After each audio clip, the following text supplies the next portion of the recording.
ನಾಳೆಗೆ ಮುಗಿಯಲಿದೆ ಸಿದ್ದರಾಮಯ್ಯ ಅವರ ರಾಜ್ಯಭಾರ. ಸಿಎಂ ಸ್ಥಾನಕ್ಕೆ ಸಿದ್ದರಾಮಯ್ಯ ನಾಳೆ ರಾಜೀನಾಮೆಯನ್ನ ಕೊಟ್ಟಿದ್ದಾರೆ. ನಾಳೆ ಬೆಳಗ್ಗೆ 10:30ಕ್ಕೆ ಗವರ್ನರ್ ಭೇಟಿಗೆ ಕಾಲಾವಕಾಶ ಕೇಳಲಾಗಿದೆ. ಸೊ ಹೀಗಾಗಿ ಈ ಸಂದರ್ಭದಲ್ಲಿ ಅವರು ರಿಸೈನ್ ಮಾಡಲಿದ್ದಾರೆ. ಎಲ್ಲವನ್ನು ನಾಳೆ ಮಾತನಾಡ್ತೀನಿ ಅಂತ ಹೇಳಿದ್ದಾರೆ ಸಿಎಂ ಸಿದ್ದರಾಮಯ್ಯ. ಇವತ್ತು ಹೊರಗಡೆ ಬಂದು ಕಾವೇರಿ ನಿವಾಸದಿಂದ ಹೊರಗಡೆ ಬಂದಂತಹ ಸಂದರ್ಭದಲ್ಲಿ ಇದರ ಬಗ್ಗೆ ಪ್ರಶ್ನೆ ಕೇಳಿದಾಗ ಎಲ್ಲವನ್ನು ನಾಳೆ ಮಾತನಾಡ್ತೀನಿ ಅಂತ ಉತ್ತರವನ್ನ ಕೊಟ್ಟರು ಸಿದ್ದರಾಮಯ್ಯನವರು. ಸಚಿವರ ಜೊತೆ ಬ್ರೇಕ್ಫಾಸ್ಟ್ ಸಭೆ ಬಳಿಕ ರಾಜೀನಾಮೆಯನ್ನ ಕೊಡಲಿದ್ದಾರೆ. ಸಿಎಂ ನಿವಾಸದತ್ತ ಆಪ್ತ ಸಚಿವರ ದಂಡು ಬರ್ತಾ ಇದೆ. ಭೇಟಿಯನ್ನ ಮಾಡ್ತಾ ಇದ್ದಾರೆ, ಚರ್ಚೆ ಮಾಡ್ತಾ ಇದ್ದಾರೆ, ಮನವೊಲಿಸುವಂತ ಕೆಲಸ ಆಗ್ತಾ ಇದೆ. ಅದ್ಯಾವುದಕ್ಕೂ ಜಪ್ಪಯ್ಯ ಅಂತ ಇಲ್ಲ ಸಿದ್ದರಾಮಯ್ಯ. ಶುಕ್ರವಾರ ಸಿಎಲ್ಪಿ ನಾಯಕನಾಗಿ ಡಿಕೆ ಶಿವಕುಮಾರ್ ಅವರ ಆಯ್ಕೆ ಆಗಲಿದೆ. ಅಜ್ಜಯ್ಯ ಹೇಳಿದ ದಿನಾಂಕ, ಸಮಯ, ಮುಹೂರ್ತದಂದು ಡಿಕೆ ಶಿವಕುಮಾರ್ ಪ್ರಮಾಣ ವಚನವನ್ನ ಸ್ವೀಕಾರ ಮಾಡಲಿದ್ದಾರೆ. ದೆಹಲಿಯಲ್ಲೇ ಬೀಡು ಬಿಟ್ಟಿರುವಂಥದ್ದು ಡಿಕೆ ಶಿವಕುಮಾರ್. ಮತ್ತು ಒಂದ್ ಕಡೆ ಸತೀಶ್ ಜಾರಕಿಹೊಳಿ ವರಿಷ್ಠರಿಗೆ ಧನ್ಯವಾದವನ್ನ ತಿಳಿಸಲಿದ್ದಾರೆ ಡಿಕೆ ಶಿವಕುಮಾರ್. ಹಾಗೆ ಸತೀಶ್ ಜಾರಕಿಹೊಳಿ ಯಾಕಪ್ಪ ಅಂದ್ರೆ ಡಿಕೆ ಶಿವಕುಮಾರ್ ಸಿಎಂ ಆದ್ರೆ ಸತೀಶ್ ಜಾರಕಿಹೊಳಿ ಕೆಪಿಸಿಸಿ ಅಧ್ಯಕ್ಷರಾಗಲಿದ್ದಾರೆ. ಸೊ ಹೀಗಾಗಿ ಇವರಿಬ್ಬರು ಕೂಡ ಧನ್ಯವಾದವನ್ನ ಹೇಳ್ತಾ ಇದ್ದಾರೆ ಹೈಕಮಾಂಡ್ ನಾಯಕರನ್ನ ಭೇಟಿಯಾಗಿ. ಹೈಕಮಾಂಡ್ ಜೊತೆಲಿ ಏನಾದ್ರು ಚರ್ಚೆ ಆಯ್ತಾ? ಹೇಗೆ ಏನ್ ತೀರ್ಮಾನ? ನಾಳೆ ಮಾತಾಡ್ತೀವಿ. ಸಾಕಷ್ಟು ನಾಳೆ ಎಷ್ಟೊತ್ತಿಗೆ ಸರ್? ನಾಳೆ ಹೈಕಮಾಂಡ್ ಜೊತೆಲಿ ಏನಾದ್ರು ಚರ್ಚೆ ಆಯ್ತಾ? ಹೇಗೆ ಏನ್ ತೀರ್ಮಾನ? ನಾಳೆ ಮಾತಾಡ್ತೀವಿ. ಸಾಕಷ್ಟು ಎಲ್ಲಿಗೆ ಹೋಗಿದ್ರಿ ಸರ್? ಹೈಕಮಾಂಡ್ ಜೊತೆಲಿ ಏನಾದ್ರು ಚರ್ಚೆ ಆಯ್ತಾ? ಹೇಗೆ ಏನ್ ತೀರ್ಮಾನ? ನಾಳೆ ಮಾತಾಡ್ತೀವಿ. ಸಾಕಷ್ಟು ನಾಳೆ ಎಷ್ಟೊತ್ತಿಗೆ ಸರ್? ನಾಳೆ ಹೈಕಮಾಂಡ್ ಜೊತೆಲಿ ಏನಾದ್ರು ಚರ್ಚೆ ಆಯ್ತಾ? ಹೇಗೆ ಏನ್ ತೀರ್ಮಾನ? ನಾಳೆ ಮಾತಾಡ್ತೀವಿ. ಸಾಕಷ್ಟು ನಾಳೆ ಎಷ್ಟೊತ್ತಿಗೆ ಸರ್? ಸಿಎಂ ನಿವಾಸದಲ್ಲಿ ಆಪ್ತ ಸಚಿವರು ಶಾಸಕರಿಂದ ಸರಣಿ ಸಭೆ ಆಗ್ತಾ ಇದೆ. ಎಚ್.ಸಿ. ಮಹದೇವಪ್ಪ, ಎಂ.ಬಿ. ಪಾಟೀಲ್, ಜಮೀರ್ ಅಹಮದ್ ಖಾನ್ ಸೇರಿದಂತೆ ಪ್ರಮುಖರು ಹೈಕಮಾಂಡ್ ಮಟ್ಟದ ಚರ್ಚೆಯನ್ನ ಮಾಡ್ತಾ ಇದ್ದಾರೆ. ತಮ್ಮ ನಿರ್ಧಾರದ ವಿವರಣೆಯನ್ನ ಕೊಡಿಸಲಾಗ್ತಾ ಇರುವಂಥದ್ದು. ಸ್ವಲ್ಪ ಕಾಲಾವಕಾಶ ತಗೊಳ್ಳುವಂತೆ ಸಿಎಂಗೆ ಆಪ್ತ ಸಚಿವರು ಮನವಿಯನ್ನ ಮಾಡಿಕೊಂಡಿದ್ದಾರೆ. ಕೆಲ ಕೆಲಸಗಳು, ಅನುದಾನದ ಆದೇಶಗಳ ಕ್ಲಿಯರ್ ಬಗ್ಗೆ ಸಚಿವರು ಅಲ್ಲಿ ಕಸರತ್ತನ್ನ ಮಾಡ್ತಾ ಇದ್ದಾರೆ. ಆದರೆ ಇದಕ್ಕೆ ಆಸಕ್ತಿ ತೋರ್ತಾ ಇಲ್ಲ ಸಿಎಂ ಸಿದ್ದರಾಮಯ್ಯ. ಮೆಂಟಲಿ ಡಿಸೈಡ್ ಆಗಿದ್ದಾರೆ, ಫಿಸಿಕಲಿ ಡಿಸೈಡ್ ಆಗಿದ್ದಾರೆ.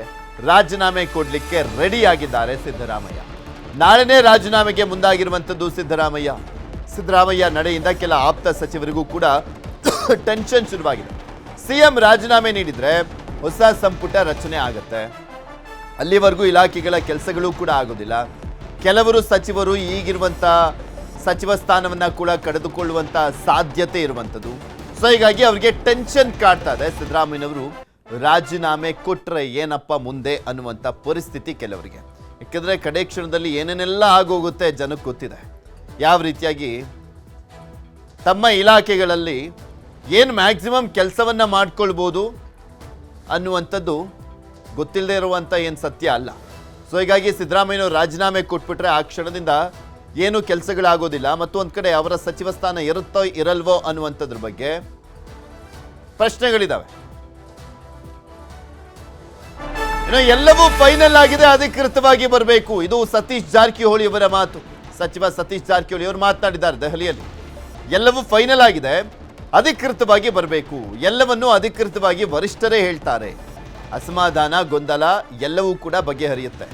ನಾಳೆ ಬ್ರೇಕ್ಫಾಸ್ಟ್ ಸಭೆಯಲ್ಲಿ ಎಲ್ಲವೂ ಸರಿಯಾಗುತ್ತೆ. ದೆಹಲಿಯಲ್ಲಿ ಸಚಿವ ಸತೀಶ್ ಜಾರಕಿಹೊಳಿ ಹೇಳಿಕೆಯನ್ನ ಕೊಟ್ಟಿದ್ದಾರೆ. ಸತೀಶ್ ಜಾರಕಿಹೊಳಿಯವರು ಕೆಪಿಸಿಸಿ ಅಧ್ಯಕ್ಷರಾಗಲಿದ್ದಾರೆ. ಇವರು ಕೂಡ ಅಷ್ಟೇ, ಆಲ್ಮೋಸ್ಟ್ ಇವರು ಒಂದು 4-5 ತಿಂಗಳಿಂದ ರೆಡಿ ಆಗಿಬಿಟ್ಟಿದ್ದಾರೆ. ಸಿದ್ದರಾಮಯ್ಯನವರು ಬಿಟ್ಟೋಗೋದಾದ್ರೆ ನಮ್ಮ ಜವಾಬ್ದಾರಿ ಏನಾಗಿರುತ್ತೆ, ನಾವು ಯಾವ ರೀತಿ ಮುಂದಿನ ಕೆಲಸಗಳನ್ನು ಮಾಡ್ಕೊಂಡು ಹೋಗ್ಬೇಕು ಅನ್ನುವಂಥದ್ರ ಬಗ್ಗೆ ಮೆಂಟಲಿ ಪ್ರಿಪೇರ್ ಆಗಿದ್ದಾರೆ. ಸೊ ಹೀಗಾಗಿನೇ ಅಷ್ಟೊಂದು ಅಸಮಾಧಾನಗಳು ಕಾಣಿಸ್ತಾ ಇಲ್ಲ ಇಲ್ಲಿ. ಹೈಕಮಾಂಡ್ ಮೀಟಿಂಗ್ ಆದ್ಮೇಲೆ ನೀವು ವೈಯಕ್ತಿಕವಾಗಿ ಸಿಎಂ ಜೊತೆ ಮಾತಾಡಿಲ್ವಾ ಸರ್? ಇಲ್ಲ, ಮಾತಾಡಿಲ್ಲ. ನಾವು ಇಲ್ಲೇ ಇದ್ದೀವಿ ಬೌಂಡ್ನಲ್ಲಿ. ಅವ್ರು ನೇರವಾಗಿ ಏರ್ಪೋರ್ಟ್ ಹೋದ್ರು, ಅಲ್ಲಿಂದ ಬೆಂಗಳೂರಿಗೆ ಹೋಗಿದ್ದಾರೆ. ಸೊ ಇವತ್ತು ಅಥವಾ ನಾಳೆ ಬೆಳಗ್ಗೆ ನಾನು ಅಟೆಂಡ್ ಮಾಡ್ತೀನಿ.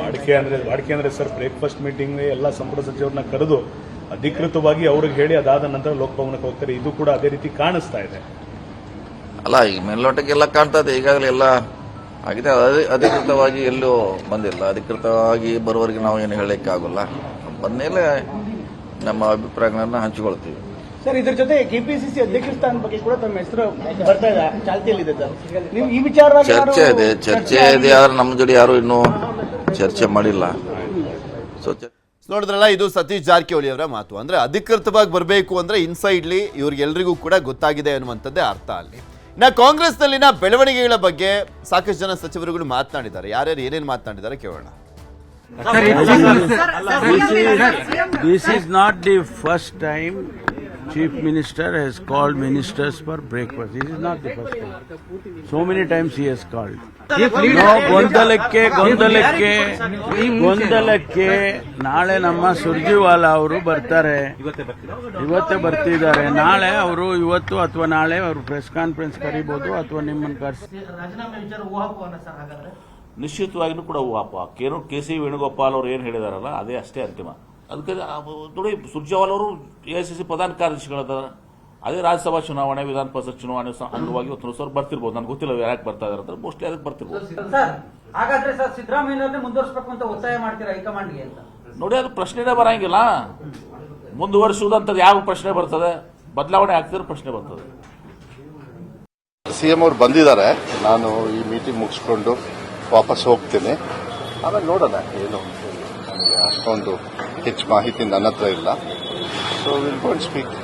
ಸಿಎಂ ಅವರು ನಾಳೆ ಬ್ರೇಕ್ಫಾಸ್ಟ್ ಮೀಟಿಂಗ್ ಕೂಡ ಇನ್ವೈಟ್ ಮಾಡಿ. ಹೌದು, ಬೆಳಗ್ಗೆ ಬ್ರೇಕ್ಫಾಸ್ಟ್ ಮೀಟಿಂಗ್ ಕರೆದಿದ್ದಾರೆ. ಸೊ ಬ್ರೇಕ್ಫಾಸ್ಟ್ ಮೀಟಿಂಗ್ ಅಲ್ಲಿ ಏನೇನು ತೀರ್ಮಾನ ಆಗುತ್ತೆ ನೋಡಿಕೊಂಡು ನಿಮಗೆ ಮಾಹಿತಿನ ಕೊಡಬೇಕು. ನಾಳೆ ಎಲ್ಲ ಇಲ್ಲಿವರೆಗೂ ನಡೆದಿರೋದು ಎಲ್ಲ ಪೇಪರ್ಗಳಲ್ಲಿ, ನಿಮ್ಮ ಟಿವಿಗಳಲ್ಲಿ ನೋಡಿದ್ದೀವಿ. ನಮಗೆ ಯಾವುದೂ ಗೊತ್ತಿಲ್ಲ. ಮಾನ್ಯ ಮುಖ್ಯಮಂತ್ರಿಗಳು ಬೆಳಗ್ಗೆ ಕರೆದಿದ್ದಾರೆ ಅಂತ ನೀವು ಹೇಳ್ತಾ ಇದ್ದೀರಿ. ನನಗಿನ್ನೂ ಮೆಸೇಜ್ ಇಲ್ಲ. ಇಲ್ಲ, ಮಾನ್ಯ ಮುಖ್ಯಮಂತ್ರಿಗಳು ಕರೆದ್ರೆ ನಾವು ಹೋಗ್ತೀವಿ, ಏನು ವಿಷಯಗಳನ್ನು ತಿಳ್ಕೊಂತೀವಿ. ಅವರು ಮೀಟಿಂಗ್ಗೆ ನಾವು ಬೆಳಗ್ಗೆ ಮಾನ್ಯ ಮುಖ್ಯಮಂತ್ರಿಗಳು ಕರೆದಿರೋ ಮೀಟಿಂಗ್ಗೆ ಭಾಗವಹಿಸ್ತೀವಿ. ಮುಖ್ಯಮಂತ್ರಿಗಳನ್ನು ಭೇಟಿ ಆಗದೆ ನಾನೇನು ತೀರ್ಮಾನ ಹೇಳೋಕ್ಕಾಗಲ್ಲ. ಇವೆಲ್ಲವಕ್ಕೂ ಕೂಡ ಸ್ವಲ್ಪ ಟೈಮ್ ಸಮಾಧಾನವಾಗಿರಿ. ಮುಖ್ಯಮಂತ್ರಿಗಳು ರಾತ್ರಿ ಬಂದಿದ್ದಾರೆ. ನಾಳೆ ಬೆಳಗ್ಗೆ ನೀವೇ ಹೇಳ್ತಾ ಇದ್ದೀರಿ ಬ್ರೇಕ್ಫಾಸ್ಟ್ ಮೀಟಿಂಗ್ ಕರೆದಿದ್ದಾರೆ ಅಂತ. ಆ ಕರೆದಾಗ ನಾವು ವಿಷಯಗಳನ್ನು ಚರ್ಚೆ ಮಾಡ್ತೀವಿ. ಅವರ ಶಿಸ್ತನ್ನು